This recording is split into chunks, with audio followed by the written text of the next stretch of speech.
This is the fairy tale story of Cinderella. It is brought to you by Stories to Grow By.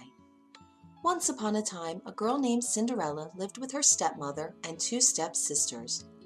Poor Cinderella had to work hard so the others could rest. It was she who had to wake up each morning when it was still dark and cold to start the fire. It was she who cooked the meals. It was she who kept the fire going. The poor girl could not stay clean from all the ashes and cinders by the fire. "What a mess!" her two stepsisters laughed, and that is why they called her Cinderella. One day, big news came to town. The king and queen were going to have a ball. It was time for the prince to find a bride. All of the young ladies in the land were invited to come. They were wild with joy. They would wear their most beautiful gown and fix their hair extra nice. Maybe the prince would like them. At Cinderella's house, she now had extra work to do. She had to make two brand new gowns for her stepsisters. "Faster!" shouted one stepsister. "You call that a dress?" screamed the other. "Oh dear," said Cinderella, "when can I—" The stepmother marched into the room. "When can you what?"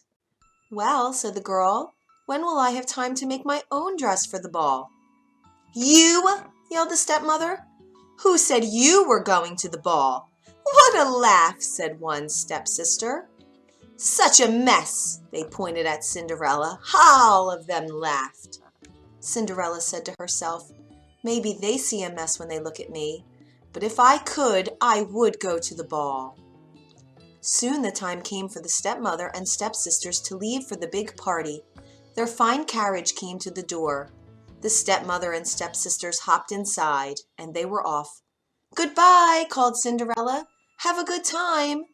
But her stepmother and stepsisters did not turn to see her. "Oh, me," said Cinderella sadly. The carriage rode down the street. She said aloud, "I wish I could go to the ball too." Then, poof! All of a sudden, in front of her was a fairy. "You called?" said the fairy. "Did I?" said Cinderella. "Who are you?" "Why, your fairy godmother, of course, and I have come to grant your wish." "But," said Cinderella, "my wish is impossible." "Excuse me," said the fairy godmother in a huff. "Did I not just show up out of thin air?" "Yes, you did," said Cinderella. "Then let me be the one to say what is possible or not." "Well, then I will tell you," said Cinderella. "My stepsisters and stepmother just left for the ball. I wish I could go too." She looked down at her dirty clothes. "But look at me." "You do look a bit of a mess, child," said the fairy godmother. "Even if I had something nice to wear, I would have no way to get there," she said. "Dear me, all of that is possible," said the fairy godmother. And with that, she tapped her wand on Cinderella's head. At once, Cinderella was all clean. She was dressed in a beautiful blue gown. Her hair was set up high on her head inside a golden band. "This is wonderful," said Cinderella. "Who said I was done?" said the fairy godmother. She tapped her wand again. At once, a beautiful carriage came to be, with a driver and 4 white horses. "Am I dreaming?" said Cinderella, looking around her. "It is as real can be," said the fairy godmother. "But there is one thing you must know." "What is that?" asked Cinderella. "All of this will last only to midnight. At the stroke of midnight tonight, it will all be over. Everything will back to how it was before." "Then I must be sure to leave the ball before midnight," said Cinderella. "Good idea," said the fairy godmother. She stepped back. "My work is done." And with that, the fairy godmother was gone. The driver called out to Cinderella, "Are you coming?" She stepped into the carriage, and they were off. Over at the ball, the prince did not know what to think. "Why do you have that sad look on your face?" the queen said to her son. "Look around you. You could not ask for finer maidens than these." "I know, mother," said the prince. Yet he knew something was wrong. He had met many of the young women. Yet after he had said hello, one by one, he could find nothing more to say. Someone pointed to the front door. "Look! Who is that?" All heads turned.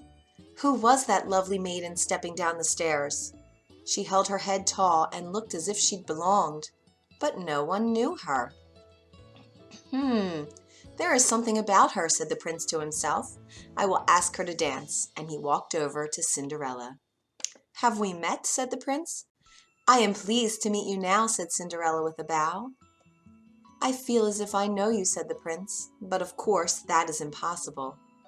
Many things are possible, said Cinderella, if you wish it to be true. The prince felt a leap in his heart. He and Cinderella danced. When the song was over, they danced again, and then they danced again and yet again. Soon the other maidens at the ball grew jealous. Why is he dancing all the time with her? They said. How rude! But all the prince could see was Cinderella. They laughed and talked and danced some more. In fact, they danced for so long that Cinderella did not see the clock. Dong, said the clock. Cinderella looked up. Dong went the clock again. She looked up. Oh my, she cried out. It's almost midnight. Dong, rung the clock. Why does that matter? Said the prince. Dong, called the clock. I must go, said Cinderella. Dong went the clock again. But we just met, said the prince. Why leave so soon?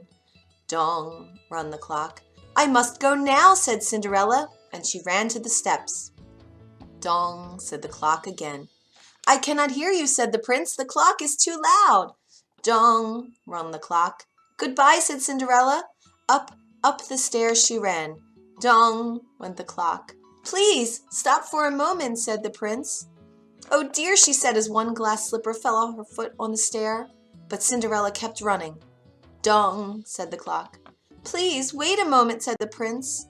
Dong, rung the clock. Goodbye! Cinderella turned one last time, and then she rushed out the door. Dong! The clock was quiet. It was midnight. Wait! Called the prince. He picked up her glass slipper and rushed out the door. He looked around, but could not see her blue dress anywhere. This is all I have left from her, he said, looking down at the glass slipper. He saw that it was made in a special way, to fit a foot like none other. Somewhere there is the other glass slipper, he said, and when I find it, I will find her too, and I will ask her to be my bride. From hut to hut, from house to house went the prince. One young woman after another tried to fit her foot inside the glass slipper, but none could fit, and so the prince moved on. At last the prince came to Cinderella's house. He is coming, screamed one stepsister as she looked out the window. At the door, yelled the other stepsister. Quick, said the stepmother, get ready. One of you must be the one to fit your foot in that slipper, no matter what. The prince knocked. The stepmother flew open the door. Come in, she said. I have two lovely daughters for you to see. The first stepsister tried to place her foot in the glass slipper. She tried hard, but it just would not fit. Then the second stepsister tried to fit her foot inside. She tried and tried with all her might too, but no dice. Are there no other young women in this house? Said the prince. None, said the stepmother. Then I must go, said the prince. Maybe there is one more, said Cinderella, stepping into the room. I thought you said there were no other young women here, said the prince. None who matter, said the stepmother in a hiss. Come forward, said the prince. Cinderella stepped forward and sat before him. The prince got down on one knee and tried the glass slipper on her foot. It fit perfectly. Then, from her pocket, Cinderella took out something. It was the other glass slipper. I knew it, he cried. You are the one. What? Shouted one stepsister. Not her, yelled the other stepsister. This cannot be, screamed the stepmother. But it was too late. The prince knew that Cinderella was the one. He looked into her eyes. He did not see the cinders in her hair or the ashes on her face. I have found you, he said. And I have found you, said Cinderella. And so Cinderella and the prince were married, and they lived happily ever after. The end. If you enjoyed this story, you can find more at storiestogrowby.org.